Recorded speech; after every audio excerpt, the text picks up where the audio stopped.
Netcasts you love. From people you trust. This is Twit. Bandwidth for All About Android is provided by CacheFly at CacheFly.com. This episode of All About Android is brought to you by Rocket Mortgage by Quicken Loans. Rocket Mortgage brings the mortgage process into the 21st century with a fast, easy, and completely online process. Check out Rocket Mortgage today at quickenloans.com/Android. And by Freshbooks, the super simple cloud accounting software that's giving thousands of freelancers and small businesses the tools to save time billing and get paid faster. Try it free at freshbooks.com/AAA.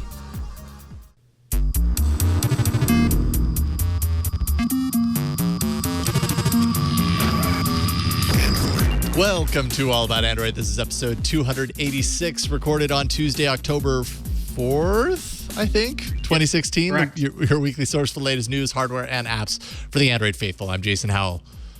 I'm Ron Richards. I'm Florence Ion, here to you via remote. Oh, excellent. On your set that is not quite your set yet, but soon to be your set. For things. Okay. Yeah, something along those lines. We're a little discombobulated. It's been a long day. Lots of Google stuff that we've all been doing in different capacities, be it sitting at this table all day or being at the event in Flo's case. So much stuff. Or in front of a camera all day. All in front of a camera, sitting in a room for Ron's case. I have to imagine Jerry Hildenbrand of Android Central, who is joining us today, and we're super thrilled to have him. I have to imagine you have had your own day from, I don't know, hell or whatever you want to call it. Lots of stuff going on. How about you? I kind of wish I had spent it drinking beer, but it was busy. Well, I hope that you're drinking beer now, because I thought that today was, kind of a difficult day to go through without beer as well. And then I went to the Twit fridge. Apparently there was a Stone IPA in there. So I'm going to go ahead and imbibe during today's episode, because by golly, we have earned this. And Fantastic. I mean, you're surrounded by TVs, so anybody who's surrounded by TVs would want to drink themselves copiously. Well, if in terms of drinking, I got something that'll make you want to start drinking before we get started with the Google News. So this has nothing to do with today's announcement from Google. We're going to get to that in a moment, but we wanted to highlight an interesting thing that happened last night. So last night I received a tweet from a faithful viewer, Dave Q. Actually, Josh, if we can pull up his tweet. He sent a tweet that said, that basically said, Ron XO's voice turns up in a rave intro tune in front of thousands at Android Show. And I read that, and I didn't quite understand what he meant by that. And so I clicked on the YouTube link, and well, Josh, let's play the first link, and you can see what I heard after clicking. This is a huge day. This is the day that we've been waiting. Whoa. That's Ron's voice. What you didn't hear before that, You guys have to wait for the... Yeah, replay from the very beginning. Hang on. So before you do that, I got to take it through the linear. So that's the link that Dave Q shared with us, and I did some research, and it turned out to be there's a DJ named Marshmallow, and that was a clip is from him playing Lollapalooza in Chicago a couple of weeks ago in August. But as you mentioned, before you hear my voice saying this is the day we've been waiting for, you hear somebody saying Marshmallow. And so I did some more digging on YouTube, and then I found the second clip where you can hear it crystal clear. So Josh, roll the second clip. Marshmallow. Yo, marshmallow. This is a huge day. This is the day that we've been waiting. So the yo marshmallow, is that you, Flo? I mean, it sounds like something I would say. I say yo a lot as resident millennial. I think it might actually be. So it's Flo saying marshmallow and Ron saying this is the day we've been waiting for on some random DJ's opening at Lollapalooza. So now this opens up a series of questions, which is, one, did the guy just look for any mentions of Marshmallow out in the world because his DJ name is Marshmallow and he's using that? Or is he a fan of the show? Oh, man, we need to know the answer to this question. Well, is somebody connected with Marshmallow? If so, put him in contact with us, aaa@twit.tv. We have to talk to you about this because this is weird. Yep. So now what's funny is that I wanted to listen to more to see if there was any other clips of us, but I couldn't get through 10 more seconds of music because it's god awful. No. It was pretty. It was like it's very dirty dubstep. That's what I call it. Well, he's actually played shows with Skrillex, so it actually makes a whole lot of sense. This guy's he's a big deal. He's a big deal, apparently. So, hey, you guys are famous. Again. There you go. All about Android in the wild, in the least of all places that we would expect. Yeah. So what were you gonna say, Jerry? I'm going to start the Jason Howell tribute band. Oh, okay. I appreciate that. I feel left out. I feel a little left out. It's true. I feel like that would be a nice folk band, though. I feel like that would be a really nice, like, family-friendly folk band. Plays at Lagunitas on the weekends. This is just such a strange. I'm so happy that someone discovered this A and B passed it along, but. God, that's so weird. So we want to give a proper shout out to Dave Q on Twitter for pointing this out, for watching it and catching it and realizing it. I'm honestly a little freaked out that and Flo, I don't know if you are as well too, but that our voices, like, there are thousands of people in that crowd, and it's just like I feel appropriated. I feel a little like it's just to be weird. fair, those are all candy kids, so they're probably a little not on the earth. Yeah, even if they listen to the podcast on a weekly basis, they probably still didn't recognize your voice. That's kind of the world that they're living in at that particular moment. Mouth full of glow sticks. I'm just here for the music. Exactly. All right, that's pretty awesome stuff. But we have things that are pertinent to Google and what it's doing. Marshmallow was at one point pertinent to what Google's doing, but that's in the past. We've got the future to talk about today. This truly is the day we've all been waiting for, Jason. Is it? Four. Yes, we've got Google's big hardware event for this morning. We're going to talk about the Pixel phones, the Google Homes, the Google Wi-Fis, the Daydream Views, the Chromecast Ultras, even though that's not Android, but still we'll talk about it, and a whole lot more. Josh, are you ready? It's time for the news. Google announced a couple of Pixels today, but we're presenting Android news in 900. No! We need the shot of the Hindenburg crashing. Oh, you were so close. You were so close. That's a data point that you write down, Josh. We're presenting Android news in 921,600 pixels. 921. Okay. Anyway, I don't know if that equates, but I could see the Android news van going along the road at 60 miles an hour and it going off the side into the ditch. the road turns and it just goes off the cliff. It's okay. You know what happened? I started the news thing too early, and then I didn't have enough time. Yeah, it's all right. You've been thinking about this literally all day, so it's true. There goes my moment. I wish I was there to hug Josh. Yeah, I know. I feel like he needs a hug. It's okay. I appreciate the effort. Yes. So let's get into it, shall we? Let's move on. So, so today marked the big event in San Francisco where Google made many announcements of new hardware that we're going to talk about. A lot of it had been leaked already, but one of the most important things that came out of it, I think, was the new marketing position by Google, their new marketing strategy around the term made by Google. If you go to google.com/made by, I believe is the URL, you see that's where they collected all the information from today. And this really represents Google's new brand position when it goes out to consumers. In this mode, they're designing and making their own hardware. A lot of times partnering with folks like HTC to do the manufacturing, but they made it very, very clear that like the Pixel phones, which we'll talk about, as well as the other items, were designed by Google. And this is a risk of a bit of conflict with Samsung and LG and some of their other partners, but really this represents Google's shift in strategy towards a unified portfolio of in-house hardware. It's a platform for them to demonstrate their services better than anybody. And this new strategy was actually approved by Sundar Pichai in the summer 2015, and it began development back in fall 2015. So this is a year worth of work culminating in today's event. And now under Flo's favorite guy, Rick Osterloh, the hardware division now has a supply management team. They're able to leverage what they know from Nest and their expertise to provide a lot of the backbone. And Hiroshi Lockheimer says that Osterloh's team will be treated the same as Samsung and LG, siloed from confidential information about Android, which I find very, very interesting. So Jerry, what do you make of this current this new shift in marketing strategy from Google? I like it. For starters, it's for better or worse, Android is Google's baby.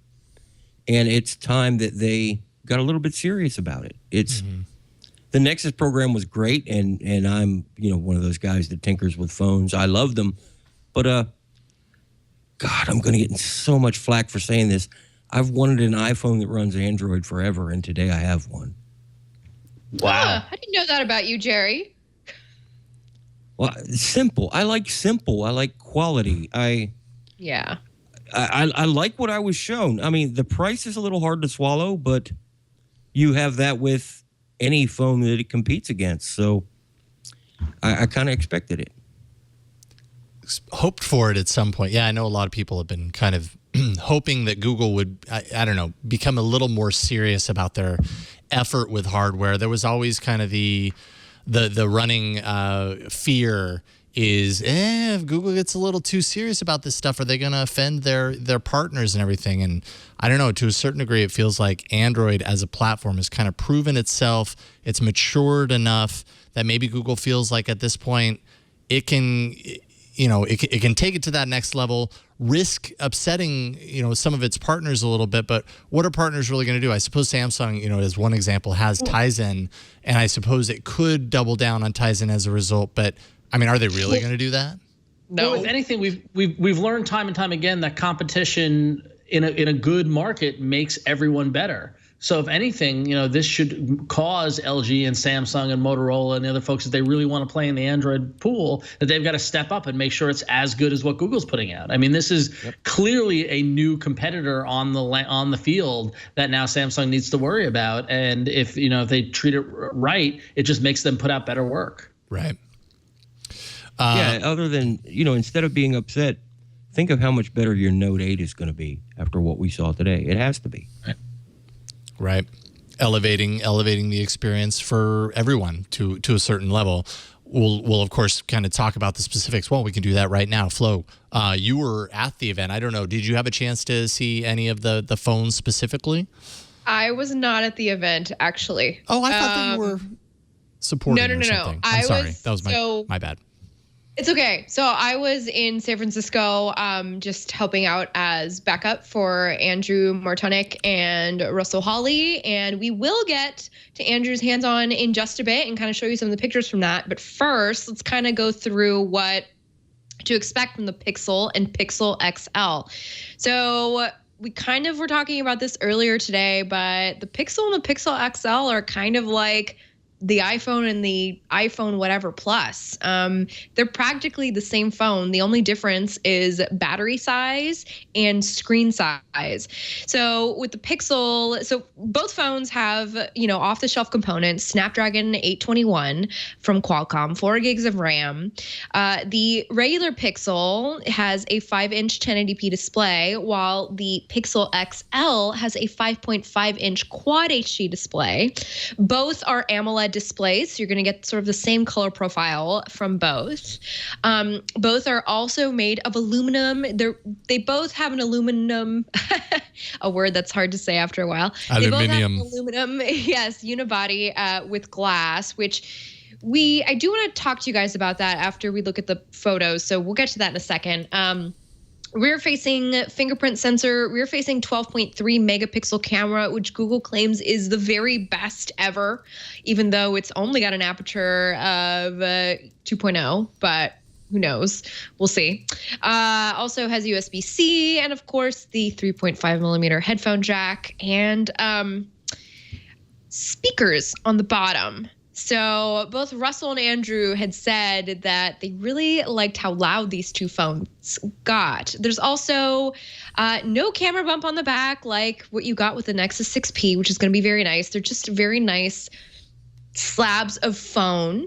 Of course, the smaller Pixel has a 2770 milliamp battery, while the larger Pixel XL has a 3450 milliamp battery. Of course, the time of usage between the two is going to be very different, considering the smaller phone has a 1080p screen versus the Quad HD display on the XL. But I mean, we'll kind of see when those end up in our hands. I really want to talk to you guys about what these look like, because I was just musing earlier today about that sort of dipped in look. If you look right here at these pictures that we have on screen, see how it looks like it was almost dipped in to aluminum on the bottom? Mm-hmm. It's a very interesting like design language. Like I'm just sort of trying to figure out like where this came from. Like, was this a Google decision? Was this an HTC flare? From what they said, this is all from the bottom up, 100% Google. Precisely. Right? That's what I was going to say. Yeah. From what sounds like, it's like this is what it looks like when Google designs a phone. It's an interesting design choice. By the way, that is the one that I ordered today. I ordered the blue Pixel XL. So it's going to have that white front bezel. On the back is this beautiful blue that is almost like the blue color that you see in Hangouts. So wait a minute, is it blue or is it really blue? It's really blue. Yeah, it's really blue. Pictures really don't do it blue. justice. Let me tell you. Yeah. That's the one that I ordered too. I got the really blue XL, which unfortunately only comes in the 32 gig variant. It doesn't have the 128 gig variant. That's all I ordered too. Yeah, but you know what? I mean, come on, guys. Google's promising us what, like free, unlimited Google photo storage, high, full resolution. Yeah, that's cool. I'm like, give it to me. Let's see how this works. Like, this is the phone I'm taking on my honeymoon in November. So.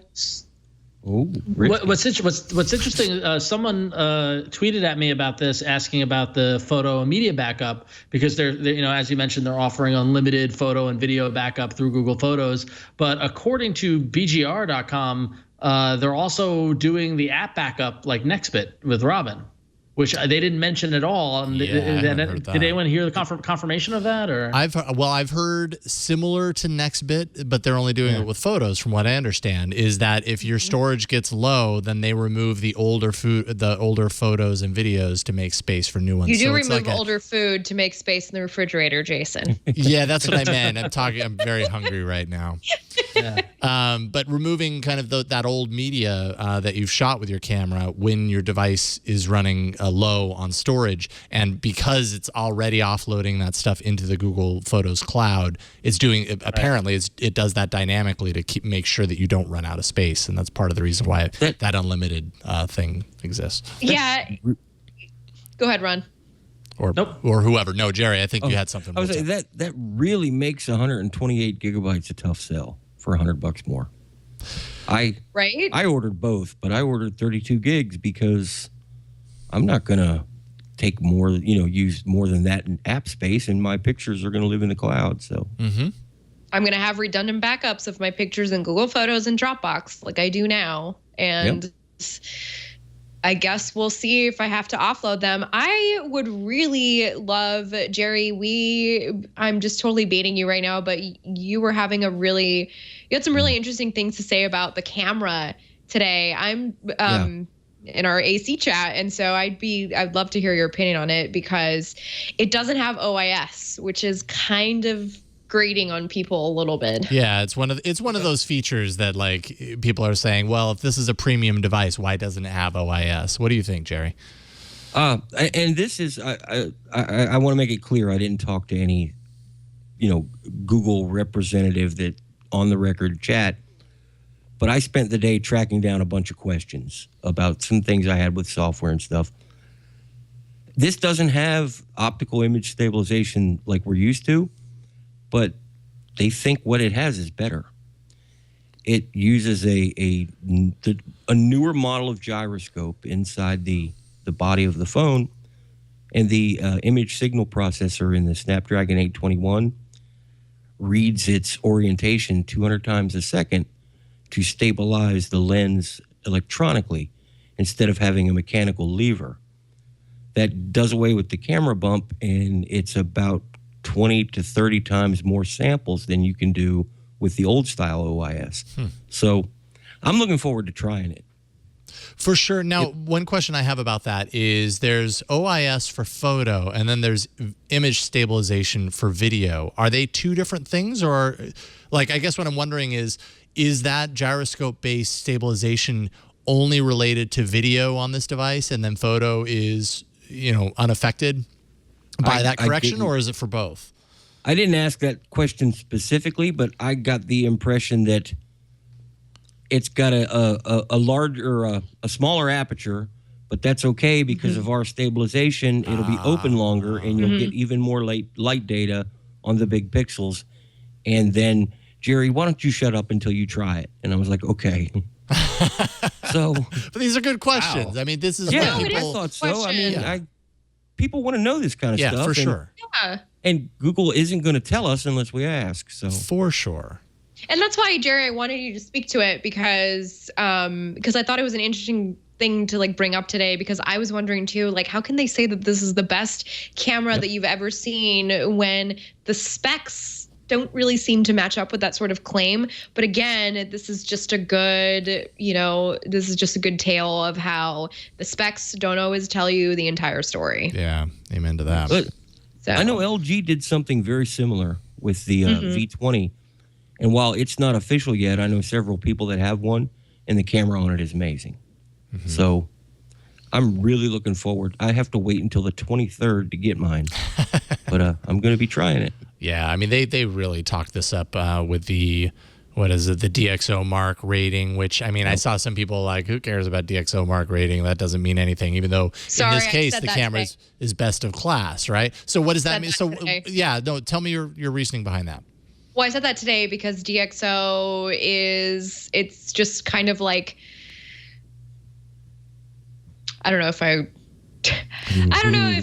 basically I don't get all of my camera opinions from DxO. Got it. So is this a case of just them finding somebody to highly rate it and then touting that, or like is there like to me, Ron, like that? It just feels like, oh, let's get this huge, association where we're just going to send them this phone. I'm dubious about it because I want to see what other outlets have to say. Well, I'm guessing it's not the case of like Google talking to DxO Mark and says, hey, can you give this the highest rating you've ever given a phone? No. That's please don't misunderstand. That's not at all. That's not at all what I meant. So, there's something behind that. It's just, do people trust it? Does it actually make a difference? She's skeptical of the weight that the DxO Mark exactly. gives. Yes, that's what I'm trying to understand. I'm trying to find like a way to say that and not. Yeah. Thank you, Ron. You put it much more eloquently than I would have. I mean, Wade County in the chat room says DxO highly ranks the Sony phones, and he says, and those are actually terrible. And now, of course, that's Wade County's opinion. I'm sure there's somebody who would counter Very that. true. But if that is the case, then there's an example. And again, we always go back to the marriage of camera hardware with camera software and the ability to have a fast shutter speed and the whole product working together in one. So I could believe that Sony's cameras do well when measured against the lenses and the photo quality in perfect conditions. But how does those cameras work in the bezel of a phone and in daily use and low light and all that sort of stuff? So sure. But like Flo said, we got to get our hands on it and see. Yeah. Exactly. But I just wanted to add, it is worth saying that this tested significantly, the pixels tested significantly higher than the best device. Which was the iPhone 7, like 3 points behind it. So that says something. Oh, for sure. That should be exciting. But again, I'm dubious about it until I get my hands on it and I get to do my own testing. Yep. Quite frankly. So I guess let's just round this out with saying that, you guys, this phone is sold unlocked. You can buy it at the Google store, or rather you can pre-order it right now, starting at $650 for the regular Pixel and $770 for the Pixel XL. It's an extra $100 for the 128 gigs for either phone. The Pixel XL doesn't have that in blue, by the way. Or you can also pay an extra $100 for the Pixel Protect. Is that what it's called now? Pixel Protect? I don't know. Is that what it's called? I didn't see that. It was Nexus Protect before, right? Right. Well, anyway, I didn't pay for it because I already paid a pretty penny for the darn phone. But it will be sold at Verizon as well. So if you're a Verizon subscriber, you can go through the carrier. Maybe if you're a, longtime customer, see if you can, get a little subsidy out of them or something like that. But maybe don't count on it. I would suggest buying it unlocked, even if you are a Verizon subscriber, because that makes it easier to use overseas. Yeah. From what I understand, and Jerry, please correct me on this if I'm wrong, but I think the Verizon one is going to have like a locked bootloader, from what I understand. Yeah, I can't. The questions I was asking today are differences in the bootloader and any Verizon software that you can see or any services behind the scenes. Are they installed? If no, they're not, how are the computers in stores going to work? They're Celebrite machines. I couldn't get a solid answer. I did hear that the bootloaders will be locked on Verizon, but really nobody has anything they want to say at the moment. Okay. Well, there you have it, folks. Well, they actually said my best bet would be to talk to Verizon instead of trying to weasel information out of them. No one wants to say. The Verizon exclusivity was just, I mean, Jason, you and I talked about it on the live stream a bit. I mean, like, you know, when we had talked about the lead up to this, I, said if they're going to make a big consumer push, they're going to have to work with the carriers. So on one hand, I'm happy to see this available at Verizon stores, which will reach millions of people and they can walk in and get it. On the other hand, I'm horrified to think of what Verizon will do to these phones, in terms of pre-installing software or anything like that. Did you, Jerry or Flo, did you guys get an answer about that? Will it be native? Will it just be, what the phone is? Or is Verizon going to get their grubby hands on it? It sounds to me. Sorry, go ahead, Jerry. I was just going to say that's nobody. Either they don't know or they're just not in a position where they can talk about it right now. Yeah. Yeah, I mean, I'm really curious about the update aspect. I had the Fallacy Nexus, the Galaxy Nexus on Verizon, so I know what it was like to have. I know what it's like to have a supposed, phone direct from Google with updates coming from Google and then not get that. In this case, they're touting one of the main features of the Pixel phone is that it's updates direct from Google. So if this is a deal with Verizon through the carrier, and not only that, direct from Google the minute they're posted. So they're talking about fast updates here, and that's going to make some people definitely happy. But if they've made an exclusive deal with Verizon, I really hope that they've made a similar deal with Verizon as Apple has made for their iPhones, where they can just update these things and just push it through. Yep. And I don't know if we know the answer to that, but I'm really hoping that if they stick by their promise, which they've made in their marketing, that also translates through to the Verizon devices. And I'd be a little offended if it didn't. But. You'd be I think the people that we'd be offended by would be Big Red, right? For sure. But, I mean, if you're going to make these deals, like, I don't know, Apple is able to make these deals. You're Google. Make the deals. Do whatever you need to do to make the damn deal. Right, which I think putting the onus on Google in that regard is right. I think because Verizon has a way they do business, and if Google wants them to change it, they've got to push for it. Yeah. So time will tell. We'll see. I mean, I know as soon as they're in the Verizon stores, I'm going to go check one out because I want to go see it and play with it and feel the phone, which is great because beforehand I'd have to wait until one of you guys got their hands on it in the studio because Lord knows as great as these phones look, I don't have deep pockets like Flo getting the really blue Pixel at the moment it was announced. You guys, I did something really bad today, by the way. Yeah. I accidentally used some of our wedding gift money on this. It's a slippery slope. It's a slippery slope, Flo. It was in my debit account because I hadn't transferred it over to the account I'm using for all the gifts, and that's how I paid for the phone today. Oh no! Not good. Don't worry, Eric knows. Okay, I was gonna say, does he know? Does he know? I have an IOU. This is how it starts. This is how it starts. He'd be like, "We're gonna save money because we're not gonna get a photographer at our wedding because I'll have this phone and it'll take all the pictures." No, I already paid her. I made sure to pay her. Oh, okay, all right.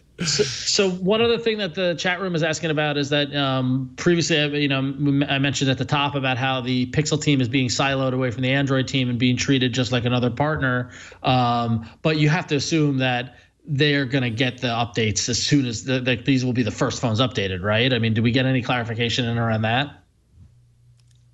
I mean, that's the impression that I get, but I nobody said that, specifically. Explicitly. Yeah. Right. It's like that Mighty Mighty Boss Tone song. It's the impression that I get. I don't know that song, but I'm assuming there's I don't even horns. know if that was the right tune there, Flo. That was No, it wasn't. I was totally off tune. I'm sorry to the Mighty Mighty Boss Tones. I loved you in the 90s. So there is another aspect to these Pixel phones that we have not talked about, and that is its VR capabilities, Daydream capabilities. Excuse me. You mean Yeezy Season 3 Daydream VR? I don't know if I meant that, but what do you mean? I don't get it. I'm sorry. It's a terrible joke from Twitter. I'm sorry. It's a Kanye West joke because oh yeah. a lot of the journos, those of us on Twitter were like, it looks like something Kanye designed because it looks like the same fabric he would put on his clothes. And the joke about his clothes is they're all like made of the same like fabric. They all have the same like motif. Anyway, I'm sorry. I took that I'm too immune far to Kanye jokes. As you should be. By design. Forgive me. It's okay. But you do make a very valid point, which is that the Daydream View VR viewer is very different in a number of ways. One of those being it looks like a piece of like clothes, essentially. It looks like carpet. It's like lined with cloth. Sweatpants. Yeah. Sweatpants. Or upholstery. The idea is it's supposed to be super comfortable, way more comfortable than any, Gear VR that you might be considering. Well, Gear VR is like Samsung, it's like doubling down on the whole plastic approach, which Samsung has a history in doing. Maybe not most recently with their flagship devices, but they were very dedicated to that in the past. Gear VR kind of aligns with that thinking. Here you're getting, much more cozy looking, let's say, Super VR cozy. viewer. Yeah. They've made arrangements to have room on the inside if you wear glasses. Look at those colors. Look at those nice color colors. combinations. Look at that red. I want that crimson that is hot. That is good. The crimson that is cool. nice. That's interesting too, because they have a silver one, they have a black one, and they have a crimson one there. And I have heard little birdies saying that crimson is coming in the future as a color for the Pixel. Oh, okay. Well, that would make I know. sense. Everybody kept rumbling about it today on Twitter, and I'm like, well, I already bought my blue one, y'all. So yeah, that's for all you laggards. Maybe a blue VR headset is coming. Oh, that would be nice. A really cool. blue one. So yes, emphasis on comfort. There's the open ease of use. So they show just like dropping the phone in and latching it up. And apparently there's technology, part of the tech inside allows you to just drop your phone and move along, and it aligns it for you. So like right now with cardboard, you put your phone in there, you kind of have to move it around a little bit to center it. Or with Gear VR, you have to make sure it lines up with the connector and push it in and snap it into place. This, like you can drop it in and more or less it's going to align the image based on how you drop the phone into there. So it might not be perfectly fit inside. This is, by the way, from Addie Robertson from The Verge. She posted this on The Verge, that, you can just kind of drop it in. It makes it a little bit easier for the general consumer, which I think is probably pretty important. Ron and you and I talked about that a little bit on TNT earlier, to kind of like bring more people into VR without all of those roadblocks, those hurdles to jump. Well, I think that's that was Google's challenge with this announcement, was that, okay, we're doing mobile VR. How are we going to differentiate ourselves from what Samsung is doing and from what cardboard was? And this approach I didn't see coming, this idea of a stylized, comfortable, non-stigmatized visor. That's basically what this is. This is something that people wouldn't be embarrassed to be wearing in their home if somebody comes over because it's made of sweatpants material. But you guys, it would look so nice in a living room. It would look so nice as a home accessory. It's not just this like stand out, technology device that you have in your house. Like, ooh, look at me, I'm a techie. It's come over to my house. I got this cool, VR headset. It's super comfy. It matches the aesthetic in my living room. I like that. And look at that. Yeah. Look at the remote. It just docks in there nicely. That is awesome. I'm really happy. That's a touch that when they showed that off, I was like, oh man, that's needed. If you've got an external accessory like this controller, which by the way is a great addition to this experience, has a gyroscope inside the controller, so that allows for a lot of freehand control while you got that visor strapped to your face. Being able to dock it inside so that it, you don't lose track of it and everything. I think they made some really good decisions here. I mean, this user-centric design, this user-centric approach, I think is really a smart move. The more, and even in this video, watching this hands-on video, just seeing how pliable and how soft it is, and putting this next to the Samsung Gear VR, which just looks cold and stiff and plasticky and hard. I think this is a genius approach. Yeah. And J.K. Rowling's is on board.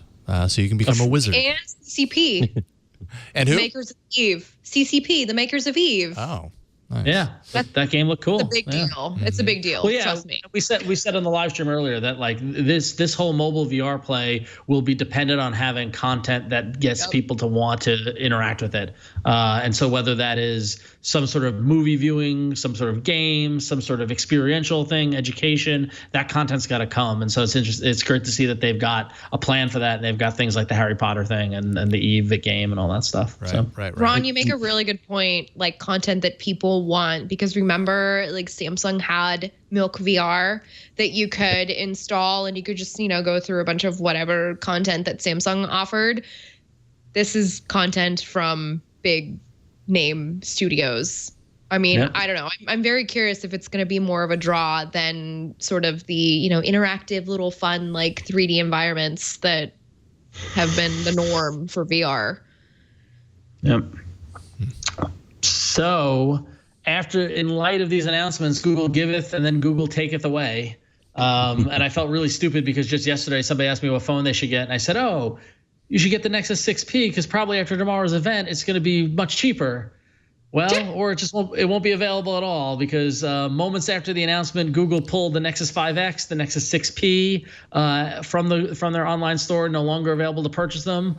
Also gone from the Google store is the NVIDIA Shield console, which many people think is the best Android TV device in the market, as well as the Mattel ViewMaster VR starter pack and the Google Tech C1 Glass VR viewer, which are gone, one presuming to minimize confusion with Daydream. And there's also a Dell Chromebook 13 is gone from the store. I don't really know why, but so out with the old, in with the new. Man, goodbye 6P and 5X. Don't let the door hit you on the way out, I guess. But I mean, Google kind of does this every year, right? Sorry. Right? Mm. I mean, I feel like in past a new item comes along, especially with phones, like they don't normally simultaneously have old devices and new devices. Yeah, they did. Remember the Nexus 5? The Nexus 5 would still, or no, the Nexus 6 last year was still in the store at a discounted price. The 6P. Oh, okay. All right. I'm really surprised to see the 5X being taken away because every month or so it goes on sale for $199 through Project Fi. And that is, they've got to be selling a whole lot more of those for $199 than they will the Pixel for $650. Mm-hmm. Yep. And that's the I think that's the biggest thing that gets me about this whole announcement is that I think these phones are really great. They're definitely flagship phones. I've never bought a phone for more than $600. Like what was great about the Nexus phones was that $399, that $350 price point. So this is it's going to be interesting to see what the sales results are after, for people who are used to buying a new phone every year or two from Google from the Play Store, and now the prices are doubled. Yep. Well, to add even more of a nail to the coffin, you're never going to see a Nexus device ever again. What? That's it. So whatever you've got in your hand is a special edition. Hold on to it. Sell it on the internet in 20 years. If the internet even exists then, who knows? Maybe it'll be something else. But Google has apparently told Android police that it has no plans for development of future Nexus devices. All of its efforts are now going to move over to the Pixel line of phones. Nexus 5X and 6P are the very last to bear the name. So if you've got them, flaunt them and take very good care of them because maybe you want to frame them when you upgrade to your next phone. It's okay. I'm going to get my gold. I'm ready. I'm ready for a new phone. I'm absolutely ready. I'm so done with this phone. Wow. I don't feel that way. I really like the 6P. What do you think, Jerry? Did you not see my Snapchat rant? I blame Flo because there's just something wrong in that equation because that is the Nexus 6P is simply the best phone until today ever flow, and you've done something. I must have a dud because mine just completely has been it's been a terrible child. Oh. No, I'm mostly joking. Alex works with us. He has horrible problems with the 6P as well. Wow. I don't know if there is something that you guys are doing that the 6P just really sucks at, or if it's bad luck or what, but you aren't the only person who absolutely hates that phone. I'm gonna guess that it's Pokemon. That's what's doing it. No, there's no games on this because it can't handle it. Snapchat isn't on this. I took a lot of stuff off of this. I do everything with the S7 Active. I just tether. That is just crazy. Like, I've had the absolute opposite experience. I love the 6P. And I'm getting developer options. I've sideloaded a lot of stuff, and I've really abused the 6P. Well, there you physically and emotionally and mentally. So maybe it's done with me. Maybe Flo, what you need is one of these. Why do you just have a hammer on you? Burke dropped it off earlier, and it seems like a good prop for this show. You never know when you're going to need to have. That's a fancy hammer too. Yeah, this is no joke here. There's a lot of leverage on this. That's like thing. Thor's hammer when he was a little kid. You know what? I promise not to break any phones. The thing is, I actually don't want to smash my 6P. As much as I was making jokes about throwing it out a window and all this other stuff, I don't want to do anything to it. Yeah. I just want to put it away in a box and let it age gracefully alone and let it go to the happy smartphone heaven in the sky. Let its battery discharge slowly over the course of however many years. Exactly. I'm going to put it up next to my Nexus Q. I'm going to build a little display with Jason's Nice. hammer. Good. That's a great idea. In a shadow box, put it in a little display, and I like it. The IKEA has those stacking displays for models or whatever. Yeah. Those actually are really good for tech as well. Just FYI. Little pro tip. Okay, wow, we are only halfway through the event, I know. and that was 45 minutes. So we're going to thank our first sponsor, and then we're going to talk about the other stuff because there is more stuff to talk about. No surprise there. This episode of All About Android is brought to you by our sponsor, Rocket Mortgage by Quicken Loans. Is for any of you who are thinking about getting a mortgage, or if you've been through the process of getting a mortgage, you already know that it can be a painful process collecting all that information, getting it all together. You know that the goal, you have the goal in mind to get that house, but getting there can be time consuming. It can be a little bit painful along the way. Rocket Mortgage brings the mortgage approval process into the 21st century. It's fast, it's powerful, it's completely online. Rocket Mortgage has taken all the complicated, time-consuming parts of applying for a mortgage and removed them from the equation. So if you, like me, hate searching through all that old information to find what you need, it's a little bit too much for my brain to comprehend sometimes. Well, here with Rocket Mortgage, they make it a little bit easier for you. With Rocket Mortgage, you can easily share your bank statements and your pay stubs at the touch of a button. That's going to help you get approved in minutes for a custom mortgage solution that's been tailored to your unique financial situation. And even better, with Rocket Mortgage, you can do all of this on your phone or your tablet. It's a quick online process that's going to help you manage all of this from the convenience of wherever you happen to be, from your couch, from the kitchen table, wherever you happen to be. So if you're looking to refinance your mortgage or buy a home, check out Rocket Mortgage today. Go to quickenloans.com/Android.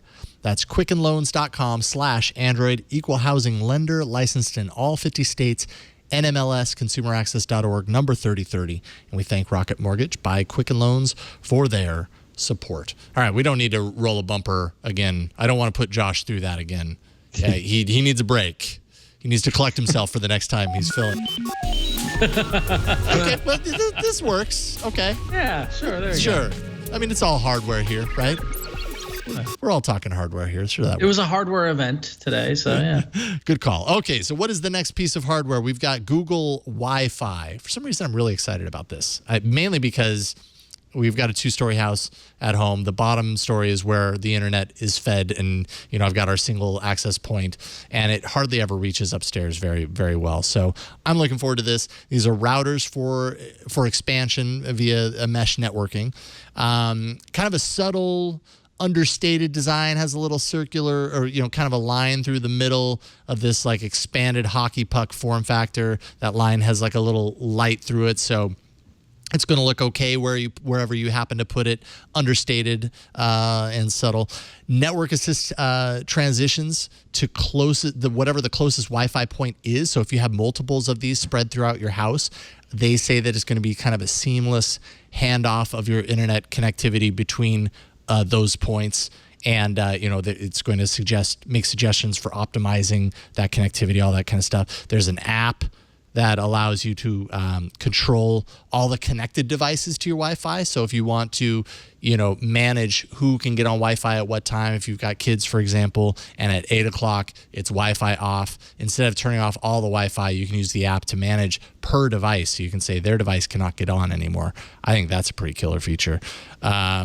Support for simultaneous 2.4 gigahertz and 5 gigahertz networks, supports AC 1200 speeds, Bluetooth Smart Ready. There's 4 gigs of onboard storage. Kind of curious why a router needs onboard storage. Jerry, maybe you have an answer for that. What do you think? I'm not sure why there's storage there, but also we looked at some pictures very closely today. The power port is also a data port, so it has some sort of debug inside it. Maybe, maybe the plan at one point was to load music or something on it. I have no idea. Okay. I was going to say, do you guys think the 4 gigs is for DLNA? But that's like not very much. That's not enough. Yeah, I was going to say, is it like some sort of NAS or something like that? But 4 gig is not nearly enough. Yeah. Maybe it's for firmware updates. Yeah. Could be. Yeah. Firmware updates. Oh, geez. For your router, your Wi-Fi hockey puck gets a firmware update. I love it. It's just funny because, like technology, we're still getting firmware updates. Well, you're always going to get that, though. I know. They didn't abandon the original OnHub because we know Google likes to just forget that things exist. And a firmware update for the OnHub and for the app will make it work seamlessly with the new Wi-Fi pucks. Yeah, and that's great. I mean, giving a bone to the people that spent a lot of money on Google's Wi-Fi router, the OnHub router, that kind of seemed to promise a lot, although nobody knew exactly what the extent of that would be, just that there would be updates that would enhance its feature set over time. And those updates really never happened. So here you go. It can be part of the mesh network. It's just, it still costs more. So I don't know why you buy that over this. Yeah, at this point, unless you really like the way it looks, I don't. I think it's because of the way it looks, because it matches what we will be talking about after. Yes, that's a good point. And you get a price savings if you buy more than one. You can get a single of the Google Wi-Fi for $129, or you can get a 3-pack for $299. So that comes out right about $100 per. And you get a 3-pack. You can distribute that throughout your home, and hopefully, and I can't wait to try it because my home desperately needs it. That'll fix all of your Wi-Fi woes at home. Pre-orders in November, ships in December. U.S. only at launch, which is a bummer, but Google likes to do that, unfortunately. Yeah.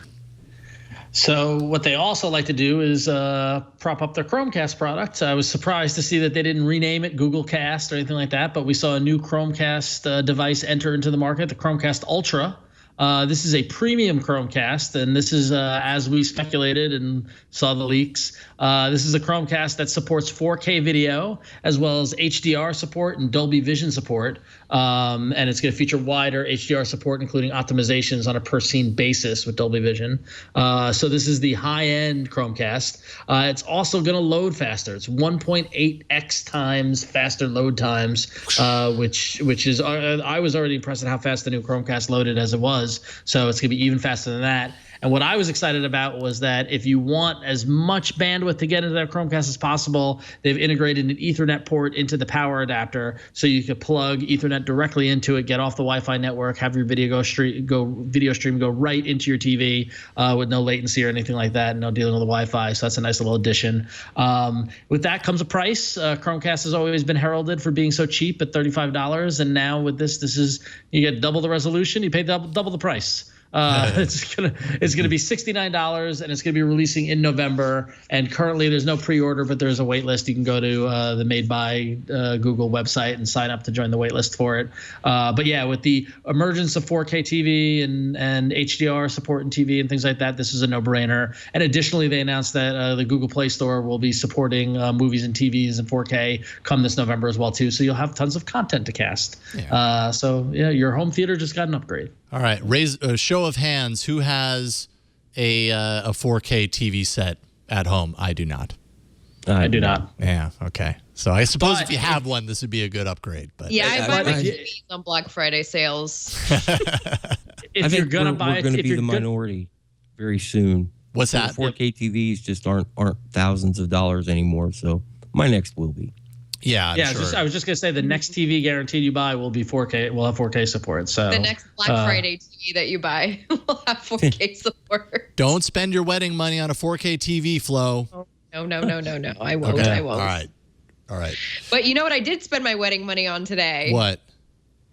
Pre-ordering Google Home. Oh. Which is another one of the devices that Google announced today.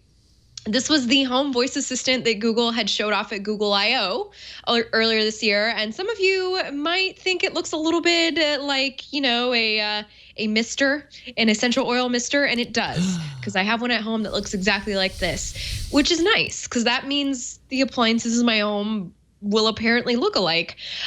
This little contraption has a set of microphones and embedded speakers, as well as 4 LEDs on top, and it's touch enabled. There's also a button that you can tap to limit listening if you just wanted to leave you alone for the day. Maybe you're having a bad day. You don't want your house talking to you. I completely understand. It's also got far field voice recognition, and it uses machine learning to filter background noise, help minimize error rates, and it's got, according to Googs, best-in-class voice recognition. I'm sure we're going to want to put that to the test in our kitchens or our living rooms, and we've got lots of hustle and bustle going on in our homes. I'm looking forward to that. Google Home also gives you hands-free music controls. It lets you set a default service. For instance, you can ask it to play you can ask it very conceptual questions. So for instance, you can ask it to play that Shakira song from Zootopia, which was one of the samples that they showed today during the keynote, and it will play it just because it knows IMDb has listed that as the song or what have you. So it's kind of nice. It's the idea that you can just sort of talk to this little contraption in your house, set it up to sort of do what you want to do, hands-free. Obviously, it kind of is Google's answer to Alexa. Let's be real here. Yeah, it offers support for big music services like Amazon. Oh, it has support for big music services except for Amazon and iTunes. Yeah, big exceptions there. I apologize. I was misreading my notes. It's very dark in here because I'm trying not to wash myself out. So, don't worry about it. This Google Home is so much more than I'm just like talking about. It also lets you cast audio to it. It lets you ask questions and get answers. You can do hands-free with OK Google.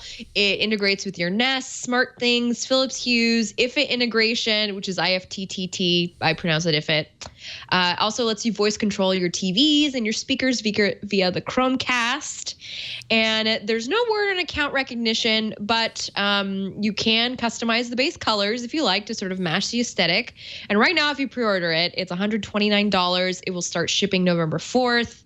And it includes 6 months of YouTube Red. And my favorite feature, which I have not, talked about just yet, but it's called My Day. And basically, you talk to Google Home in the morning. It gives you a nice outline of your day's agenda, kind of the way that Google Now does with the cards, except it reads it to you, which is so nice. Gives you a summary of the weather, your commute information, what your schedule's like, what you've got shipping toward you, all the stuff that Google Now tells you in the morning. Which is only helpful to one person in your household.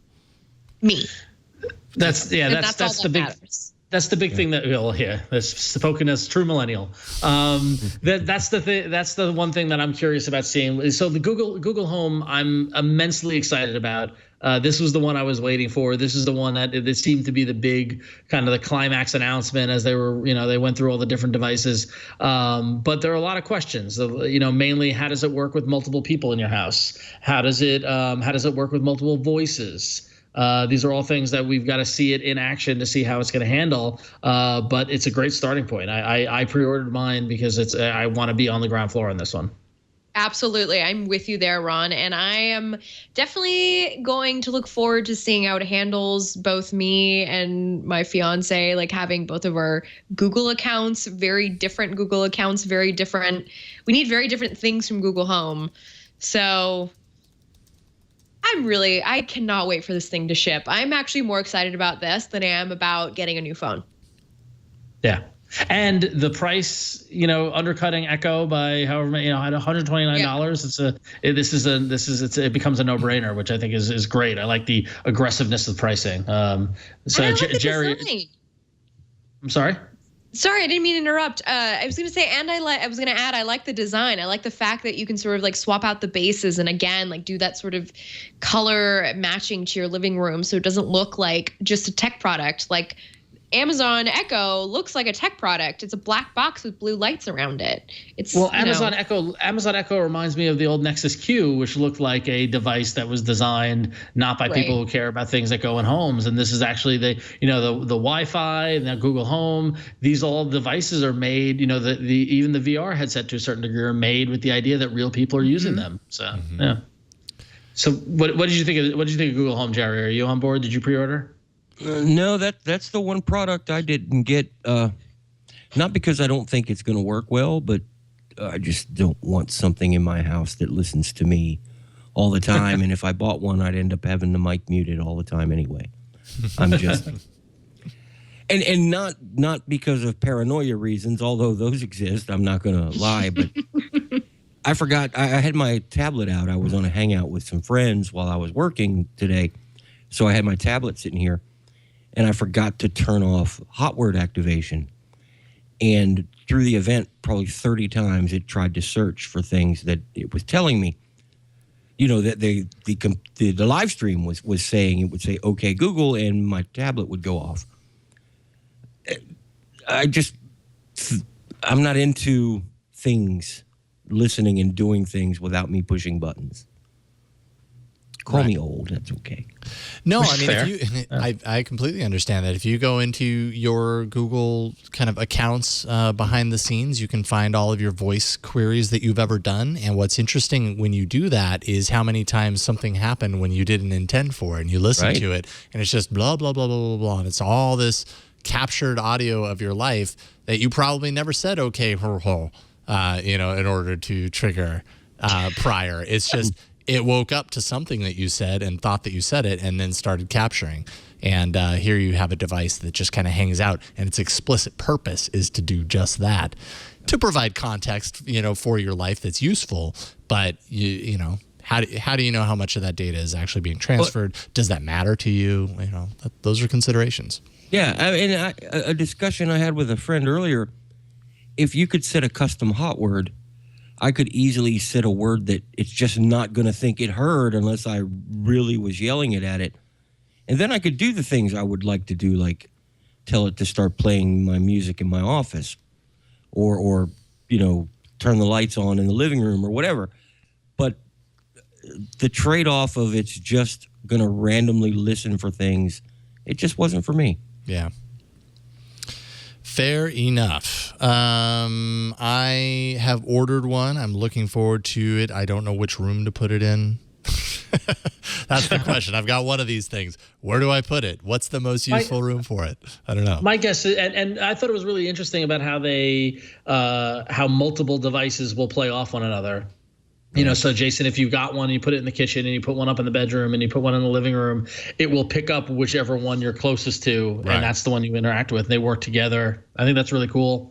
I'm curious to see how it's going to work with existing devices. Like while the speakers, they seem to be pretty proud of the speakers and said the audio quality will be great. I think the audio quality on my stereo will be greater. So I want to be able to tell Google Home to play music on, the main stereo, not their speakers. So we'll see how that goes. The only thing that really gave me any pause, aside from the limitations that we were talking earlier about how it's going to handle multiple people, multiple voices, was that while the presentation was great, this section of the presentation was so produced. And, and when we saw the Google Assistant being used with the Google Pixel phone, that was a live demo. Or maybe it just looked more convincing of a produced demo, but this demo was completely manufactured to the point where, Jason, you picked up on the fact that the voice had different modulation and different responses, clearly showing different points in the production cycle. So I want to see this, in action. I guess I'll find out on November 8th or 10th, whenever it comes to my house. But that's what's great about $129 is that I can take a risk at that price point. So yeah. For sure. Yep. Yeah, it was very strange, like watching the demo and hearing Google's old text-to-speech voice model, and it sounded really robotic for a while. And then I remember we made a comment about it. We were like, wow, that's really, that doesn't sound very good. And then the next demo, part of the same block, it was the new one, the totally improved, like, with a little bit less of that kind of robotic edge to it. And I was like, okay, that's a weird kind of I don't know, detail to lose along the way. Like you'd think they would have caught that, or why didn't they? What does that mean? But I don't know. Maybe it doesn't mean anything. Do that now. Our phones do that now, though. Like sometimes I'll have maps will do directions in the old voice and directions in the new voice. Like I never know what I'm going to get. I don't really know why. Yeah, that's because your phone is broken. Yeah, your phone is possessed, I think. I mean, pretty much.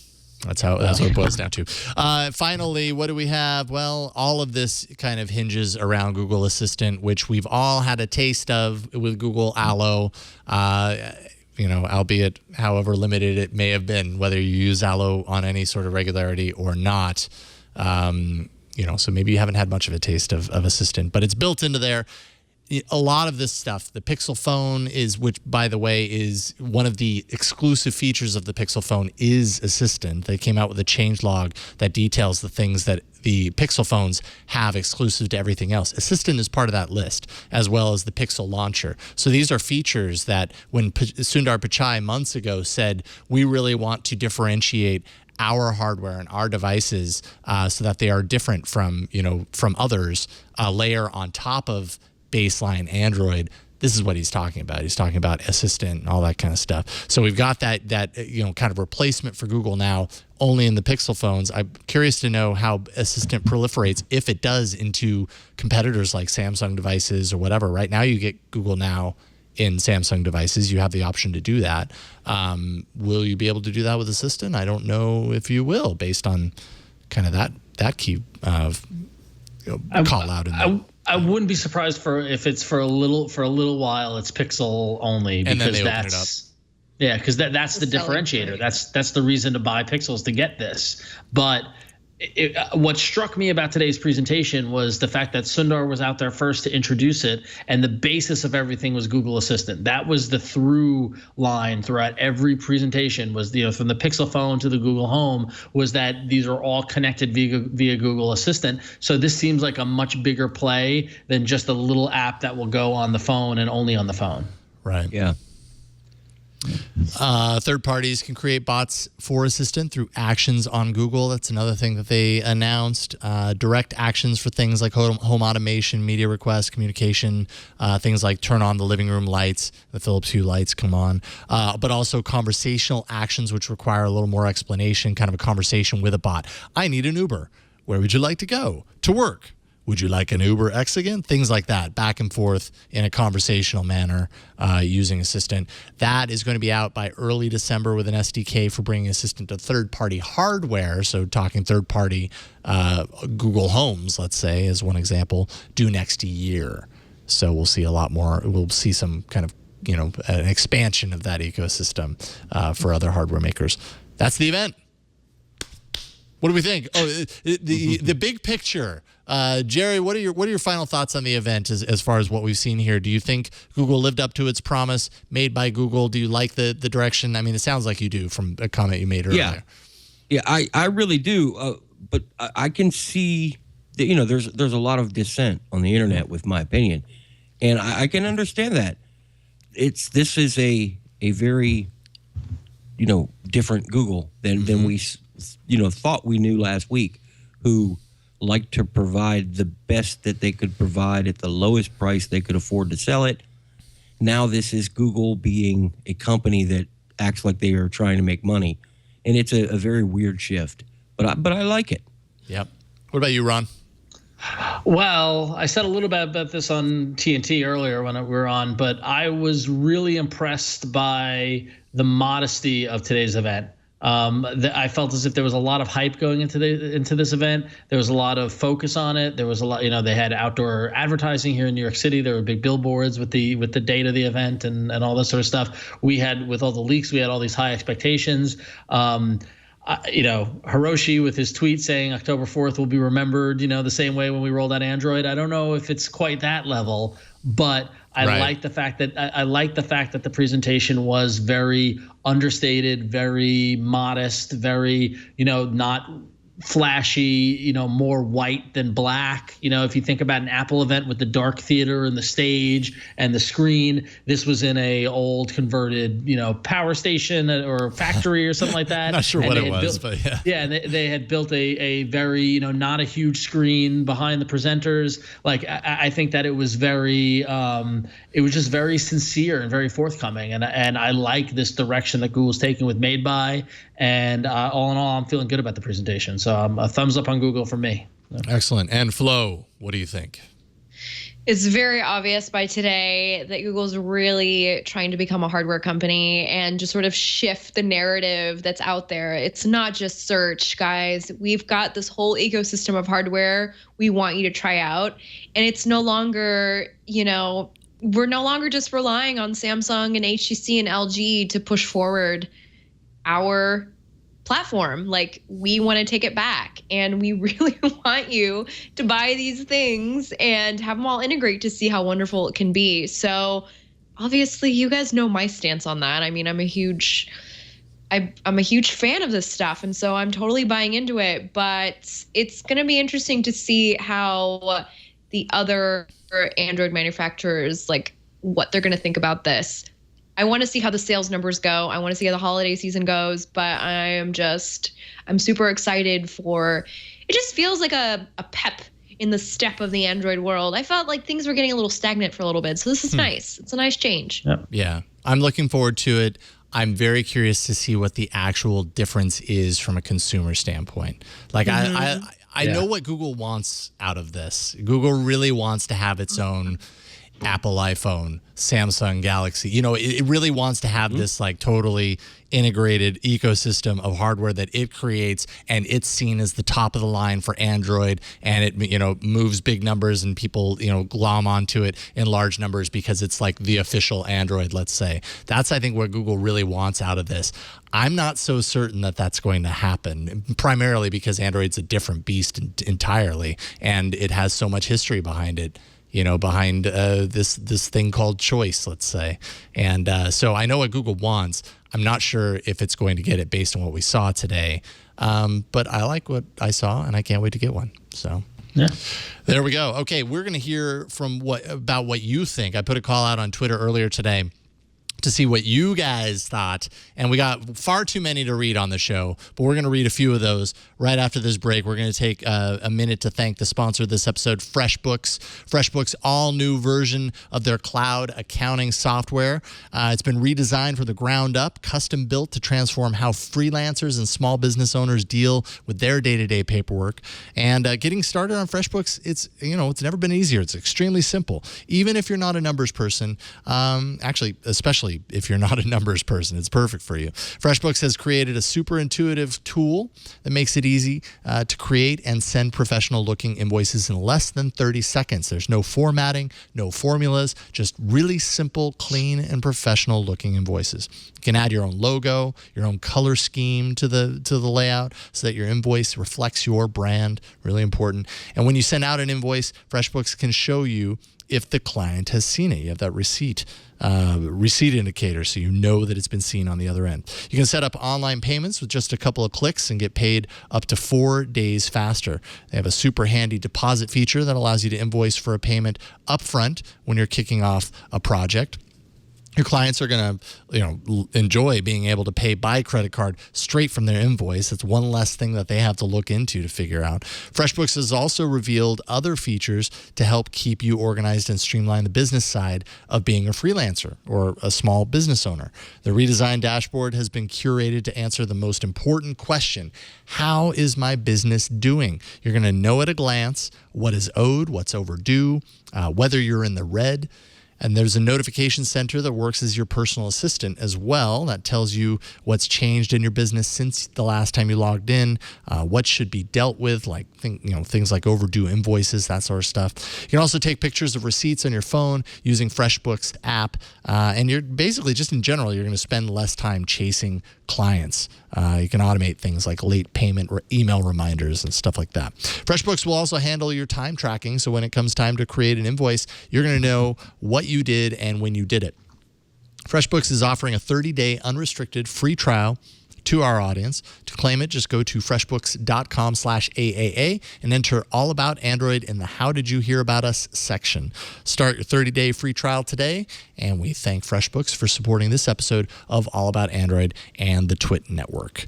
So we got a lot of feedback from people. We don't have to read all of these, but I just threw in a bunch and summarized them, cut them down to the meat of what people were saying. So I don't know, Ron, why don't you pick one and go first? Yeah, no, actually the first two I think I want to touch on in terms of when I'm talking about the price of the Pixel phones. James wrote in and said, I was all ready to replace my Project Fi Nexus 6 with a Pixel phone, but I feel like the price is really holding me back. A 32 gig Pixel XL is almost $800, and the Pixel phones are not as refined as the iPhone 7 or Samsung Galaxy S7. I don't know if I agree with that. Maybe I'll consider it in future revisions, but I need to see more than what they are offering. And also, Lynn Nguyen wrote in and said, it's a tough sell in the $650 market. As a consumer, I don't see the pull from picking it over the S7 or iPhone. I personally would, but even then, it's a stretch. Now, I definitely, earlier I echoed my concerns about the price, but I forgot to mention, and I didn't realize that actually, if you go to purchase the phones from Google's website, they're offering zero interest financing programs for $27 a month. You can buy the phone over 2 years, which I don't know if they've done before and I just didn't realize, or is that new for this? But they did last year with Project Fi only, though, not unlocked like this. Yeah. So, I mean, I feel like that's a big deal in terms of making it affordable. And if I was going to pull the trigger on one, I would probably go down that route because it makes that $650 a bit more swallowable. Mm-hmm. Also, one thing we didn't mention when we were talking about Daydream VR is that if you buy a Google Pixel phone, at least between now and sometime later in October, they're going to send you the Daydream headset for free. Yeah, you got to pre-order basically. Right, you got to pre-order, but that's pretty cool though. So it's a nice added bonus. All right, so that's a couple of people who think it's maybe a little overpriced for what you get. I have a feeling this is a theme in what we heard from. What about you, Flo? You can pick out a couple. Yeah. We got a lot of the same going on over here from Graham Dixon. Google, you have let the fanboys down and are turning into Apple. The Pixels are way overpriced and underfeatured. Even the iPhone 7 is water resistant. Whether it has a camera bump or not, remember, my Nexus 6P has one too. Simon Bolduc said, out of their mind. If Google expects people to purchase their phone for almost the same amount as an iPhone 7, there we go again, they're nuts. I love and much prefer Android, but Google doesn't seem to appreciate its customers that are willing to pay a premium. I don't know if that's entirely true. We're talking about how we feel like the phones are a little more polished than what the Nexuses were. Well, I think what's interesting here, and Jerry, I'm curious how you feel about this, is that there is I was kind of following not only just some of these emails, and we'll read a few more here to kind of drive the point home, but I was also kind of gauging just general comments and stuff like that around these announcements online, and it really seems by and large like people are actually really disappointed. Either that. And I think it's kind of the price point combined with what you get for that price point. Either that or only the negatives, the people who feel negatively about it are using their voice. What do you think about that, Jerry? Probably a little bit of both. Yeah. I noticed there's a big disconnect. The people who haven't, and that's all of us, who haven't seen or used one aren't impressed, but the people who were at the event thought that the phones were really, out of this world right. level that we haven't seen in Android before. I 2 weeks ago, I got to play with one that was final hardware, which really got me stoked, and I can see why the people at the event really appreciate the way it's built and how solid it is. It's literally, you can say it's not the level of quality as an iPhone 7 or a Galaxy S7 or a Note 7, but it is. Mm-hmm. It just clearly is. And then I know all this dissent, and I completely understand it, but would we be hearing any of these complaints if it was $150 cheaper? I think everybody's issue is with the price, and I can't argue that. Is any phone really worth $800? Yeah, especially when you consider like a comment from James Thatcher here. He says, in all honesty, I was looking to see if I would pull out my credit card before or after the end of the presentation, and then I stopped. I stopped cold.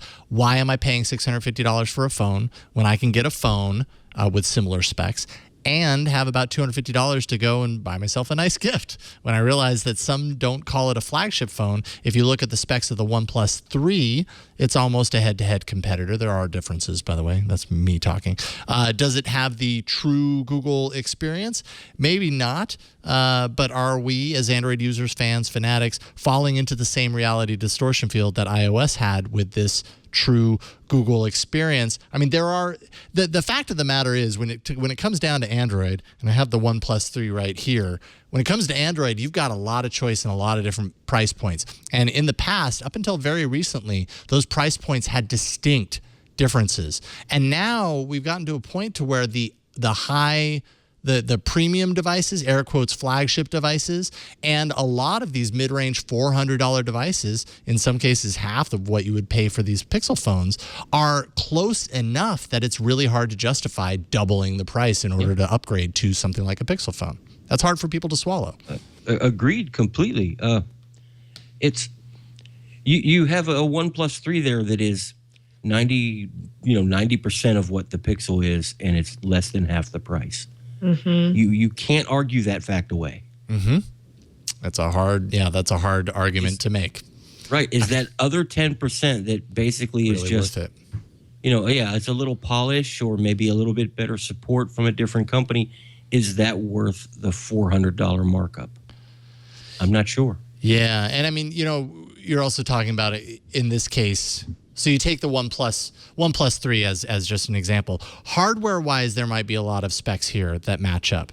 But then you've got, the fact that the Pixel phone brings a lot of ecosystem aspects to it, too. Mm-hmm. It brings Assistant as a differentiator. It brings Daydream VR as a differentiator, which you can't do with the OnePlus 3. So how much are those things worth to you? If that's worth an extra $400 for you, maybe that's why Google considers this to be a flagship, because it is very different from the well-designed, well-spec'd, but maybe light on features. I mean, it's the Samsung Galaxy approach, right? It's like we've got good hardware and we've got an ecosystem behind it that you can't get anywhere else. Our ecosystem is unique, and that's why you pay the price for it. So Let's see here. I'm trying to find one that was super positive because so many of everybody that wrote in was like, price is too high. John Sagenario says, excited about Google Home. I think it's got a lot of potential, especially when they open it up to developers later this year. But he goes on to say, not excited about the Pixel or Pixel XL. Sad to see the Nexus line end, particularly because of my wallet. And then Luis Alva says, got to say, I'm really impressed by Google today. But one thing that worries me is the future of Android partnerships, with Google going all out on the hardware and software fronts, making sure that their phone is, quote, the Google phone could this scare OEMs and possibly deter them from Android as an operating system. Would that be a really bad scenario if that happened? I mean, I'm sure Google wants everybody to stay, making Android devices, but I don't know. Is that a horrible outcome? What do you guys think? I mean, Samsung could do it. We said that earlier, but is Samsung going to walk away from an app store with 1.7 million apps in it? Yeah, it's a hard. Heck no, it ain't. Yeah, I mean, to because they don't have their own resources to make their own operating system, and I'm sorry, Tizen is not a thing here. Right. So, Yep. Well, I mean, Tizen is a great operating system. I really like it. I'll be honest about that, but the ecosystem is just not there. It's a failure. Yep. You have to sideload Android apps to do anything with. That's not an option. And the other OEMs, they have no option. So Google can safely do this, even if it does make everybody else angry. Right. At this point, more than any point. Yeah. well, maybe instead of angry, they should think about how to make better phones, how to make something that's more competitive. Yeah, that's what I was going to say, is that I would hope that this is not going to scare them away, rather motivate them and rally them to try to beat Google at their own game. If I was sitting there at Samsung watching that, I'd be like, hey, we're on our 7th or 6th iteration of our phone. We've been, we're dominating for a reason. We do something really well. You want to play in our pool, you've got to prove that you're better than what we're doing. Oh, and our phone is water resistant, yours isn't. So there's going to continue to be innovations from other companies, and I think just the competition just makes it a better market for the consumer. So right, Ron, which character would you play in this little duel of the manufacturers? I'm not the Samsung guy, that's for sure. Come on. But that said, even though I'm a little pro Google in that regard, we did see a tweet from Andreas Majuni who said, are we really going to talk about this date 8 years from now? Feels like they forgot something. And I echoed that sentiment a little earlier, that I thought Hiroshi's statement of, we debuted Android 8 years ago today. I feel like October 4th will be remembered in the same way, was a little hyperbole. And I've been thinking about why he would say that. And the only thing I can think of is if Google Assistant ends up becoming the thing that changes our world, and 8 years from now we look back to when they modestly rolled it out. That's the only thing I can think of. So it's not even about the phones, is what you're saying. No. It's not about the phones. It's about the software that, I don't know. It's the intersection of the software and the hardware. I think that's what they want today to be remembered by. Yeah, I can kind of see that. I could also see the rationale, the thinking of, man, we started Android with this idea of everybody lifts it up. This is the point where we became the premier device maker for our platform. Like, I could also kind of see that, we've taken hardware into our hands, and this, and you'll look back and realize, 5 years from now, when all of our phones are these mega hits and they were all designed and produced in-house, like others who do this successfully, that this was the date that we started down that path. That's kind of how I've interpreted it. But I can see it from the assistant side too. I guess it works on multiple levels. I guess time will tell. We'll find out who writes your story. So yeah, maybe you're both right. Yeah, this is about hardware that's tailored for things like Assistant or other features that will turn Android into a different ecosystem than it is today. Yeah. Yeah, exactly. And yes, only time will tell, Ron. All right, what do we say we move along from the event and we move into a different event of sorts? It's time for the arena. This battle. So many enter, but only one. Android Arena. I just had the idea. I realized that we need to challenge someone to make a bumper or do something that uses DJ Marshmallow's music, I think. Then we'd have to listen to it every week, Ron. What are you doing? What are you doing? Wade County has the results. It looks like Rodeo Stampede. Yes. I didn't know that was going to win, but it did. 34% of the vote. Good job. Yeah, thank you. I didn't expect that one. 2 Health App was second place with 27%. That was Mateo's app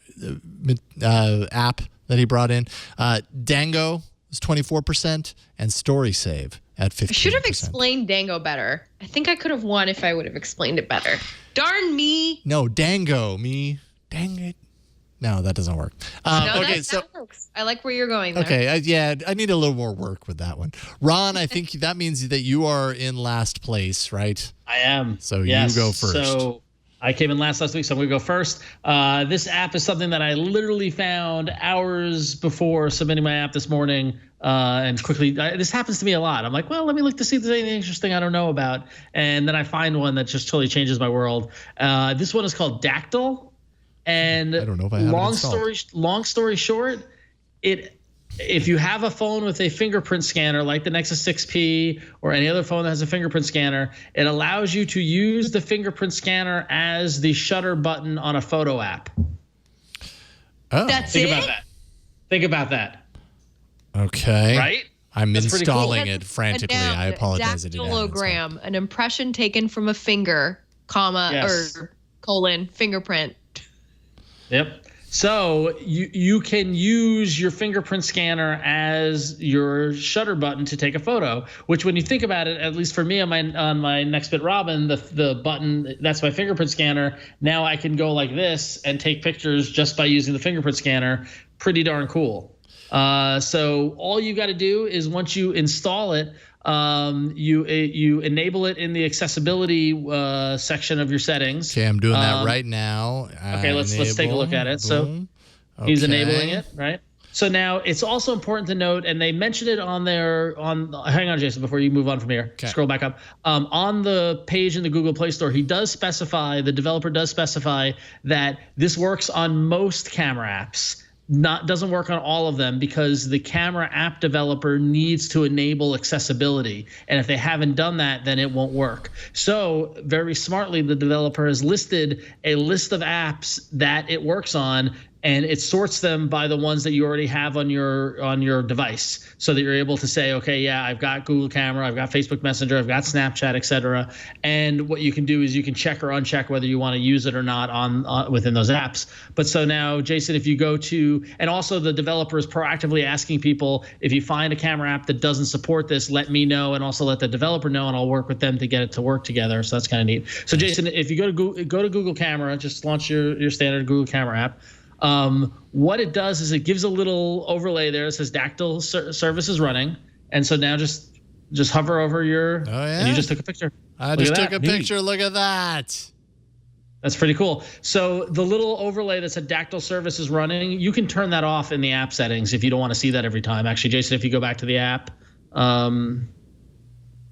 so go up to the settings, the gear, and there you can turn off the is running message. You can also turn off notifications if you want to, because the developer is very proactive about letting you know that this is running or this is working or it isn't. But if you use the Google Camera app and you've got a fingerprint scanner, boom, you've got a new way to take photos. And I've got 10 of this particular photo in my Google Photos reel now. Lucky me. Yep. So nice.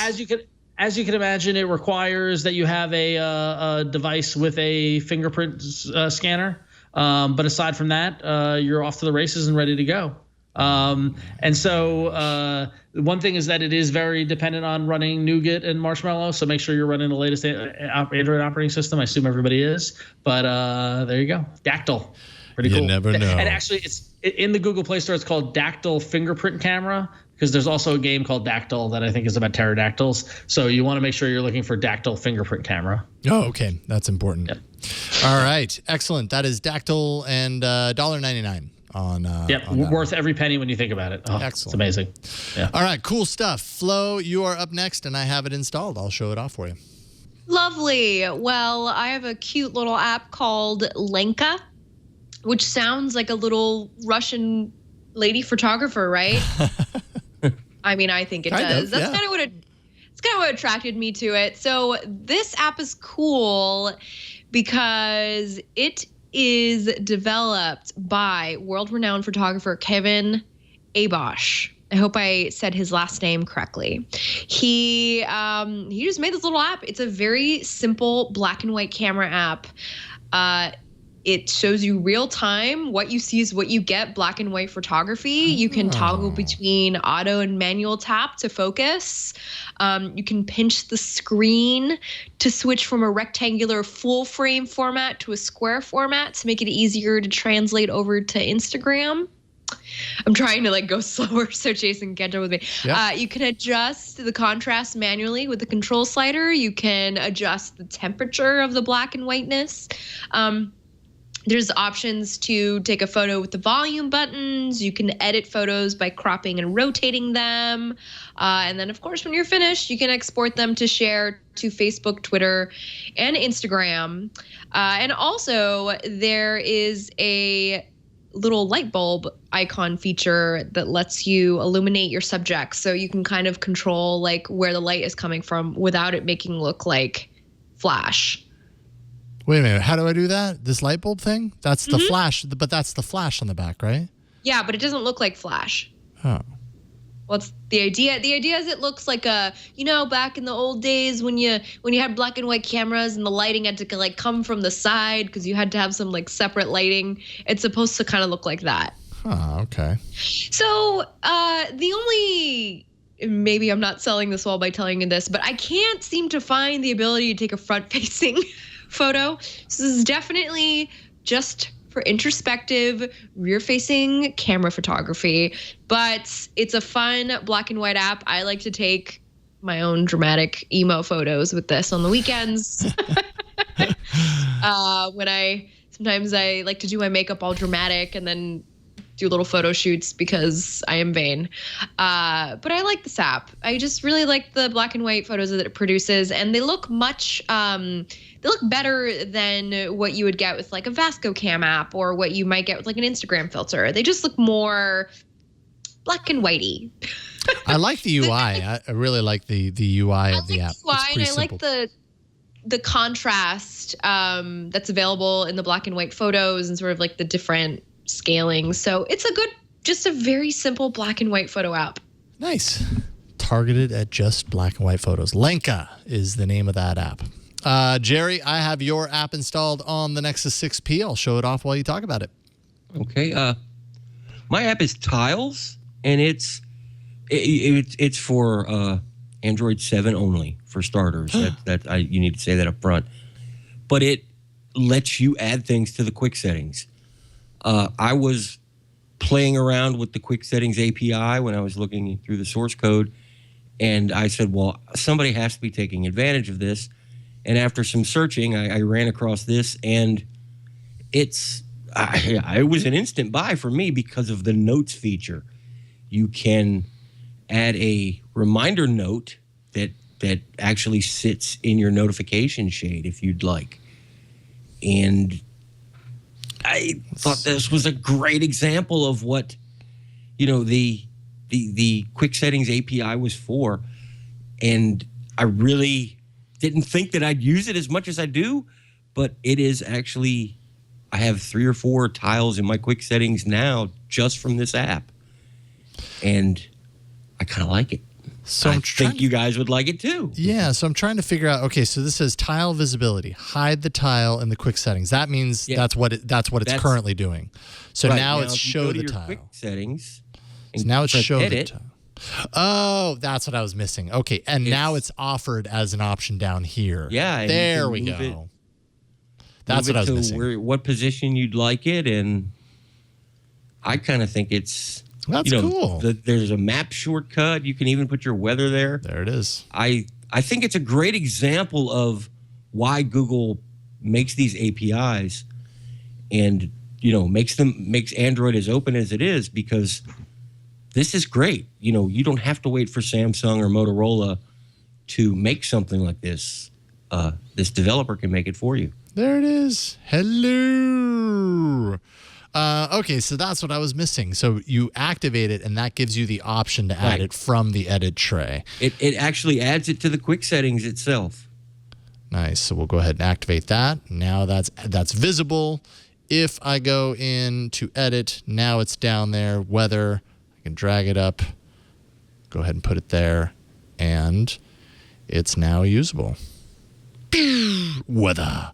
And so I would have to grant the permission. I see. So the first time I did not grant it permission. There we go. Love that. And now demonstrate. We have weather. There we go. Neat. Nice. Looks great. That works really well. That's excellent. I can refresh if this isn't up to date as much as I want. Neat. Dang, this is a good app. That's a good pick, Jerry. This is a hard one. I love it. I'm downloading it right now. It's going to be difficult to beat that one. Yeah. But we've got You know what? Just give up, Jason. I can't give up. I'm not going to give up because mine is like dead simple. Mine is one of those like single purpose. Most of this arena actually is like, kind of system tweaky sort of things behind the scenes. Mine is called Rocker Locker.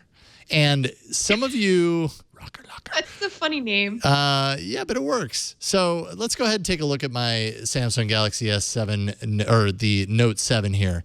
You can see right now when I do volume up and volume down, it's changing my ringtone. Some people would say that this makes them sad because what they want their volume rocker to do by default is to change their media volume. Heck yeah. Rocker Preach, volume. Preach. Enable. And now it changes my media volume. Going forward, as long as it's installed and it's enabled, it's going to change my media volume when I hit the volume rocker by default. I haven't had any issues with it. Dead simple, does one thing. That's what it does. Rocker Locker, if this is like a problem that you have, I'm not sure if I would necessarily, because I'm so used to the volume rocker controlling my ringer, but there are a lot of people that just want that to control their media volume all the time. Here you go. By default, now it controls your media volume. Just installed it. I just installed it on my V10, which I use as a I'm like, I gotta get that because I was just lamenting about that on the BART right here. Oh man, I could put I'm starting to think about how I can use this. I have a Nexus 5X at our home that is set up to only be a music player because my kids have access to it, and I want them to always be able to play music whenever they want, but I don't want them to always be able to hop onto YouTube and watch a video or you know what I mean? Like I want to be able to control that stuff, but music, you can listen to that anytime you want. I could put this on there, and that way it always controls the media volume. So I'm going to do that at home too. That's Rocker Locker, and it is free, I believe. There you go. Pretty straightforward. I'm going to go ahead and publish this because, Josh, I have not done that yet. My apologies. There will be a poll here in a second, and you will be able to get to it at AAA poll vote. I don't know what it is here. Let me just do this. Someone vamp. Someone vamp for me, please. Well, it was a fun-filled day of Google excitement. Thank you. You guys know it actually rained yesterday in California, which was very nice. It's nice to have a wetness here. This is solid vamping. I appreciate it. What I think is interesting is that I couldn't even tell you anything else that happened in the world of Google, or in the world of Android, because everything was focused. I feel like everything stopped right before this announcement, and then after this announcement, it's just been focused on Pixel and all that sort of stuff, and we'll see what comes tomorrow. But it's slow news day. You have vamped. Tomorrow's update Wednesday. Usually Google updates apps on Wednesdays. We'll see if that happens tomorrow. Thank you for vamping. bit.ly/AAA vote 286. AAA vote 286 is where you want to go. bit.ly/AAA vote 286. Which makes me smile a little bit because I think at some point I had a 286 PC back in the day. Who are you going to vote for, Josh? Who are you going to vote for, Josh? Who are you going to vote for, Josh? It's important stuff, Josh. Tiles. Good pick. Good pick. He doesn't even use Android. Yeah, but he wishes he did because of that. Hey, that was pretty cool. See, he's thinking. He's actually okay. So his name. Sometimes people refer to him as the Mac and Josh because he's all in on the Apple side of things. I've heard a lot of disappointment about the iPhone. I'm really bitter. Yeah, he's bitter. Yeah. And I think we might have the chance to pull him over. One of us. Once and for all. Thank you for joining us for this crazy episode and a little long. But Jerry Hildenbrand, always a pleasure getting you on, man. We need to get you on more. I really enjoy having you on, especially on this episode. Thank you so much. Oh, well, thank you for having me. I enjoy coming, too. It's right on. Just a scheduling thing. Yeah, no, absolutely. I completely understand. It's not easy to carve out an evening, especially when this episode runs a little long like it did tonight. So I'm going to let you go. Where can people follow all the cool stuff that you do? You know what? I'm doing the Twitter thing more. So if anybody that knows me knows that, wow, Jerry's doing the Twitter thing, it's at GBHIL, and that is just my initials and my old IRC handle. Excellent. And you can find me on Twitter. And right now, because that's what I'm focusing on, that's probably the best way to learn anything that I have to say or see anything I might be doing. Excellent. Do it at GB Hill on Twitter. Thanks again, Jerry. Always a pleasure. And we'll have you back soon. Maybe on the next big Google announcement. Thanks for having me. Absolutely. Flo, what about you? Well, guys, if I seem a little frazzled, it's because next week is finally the week. I won't be here next week because I will finally getting married. After like 2 years of planning this ridiculous day. So. Oh, I didn't realize it was Flo. I haven't gotten my invitation yet. Yeah, neither have I. Shouldn't we have gotten it by now, or? Actually, you have extra room if you guys want to come. Awkward. Wow. I'm going to drink myself silly now.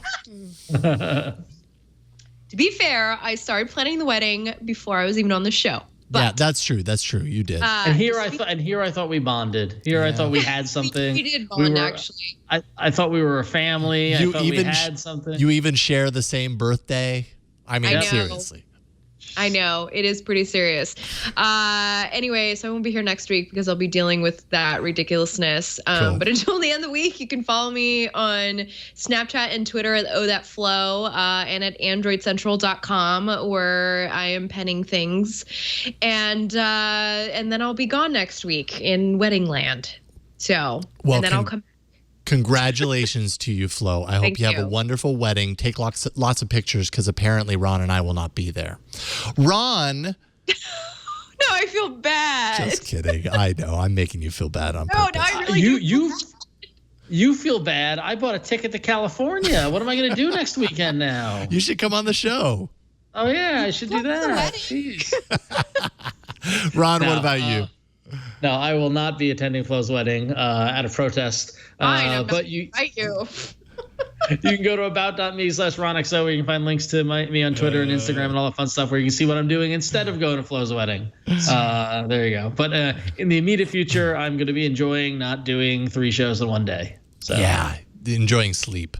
Yes. What about you, Mac and Josh? Where can people find you? Mac and Josh? The Mac and Josh. Oh, Can't forget THE in front of it, but you can follow me. Yes, it is. You can follow me on Twitter. You can follow me on Instagram, Snapchat.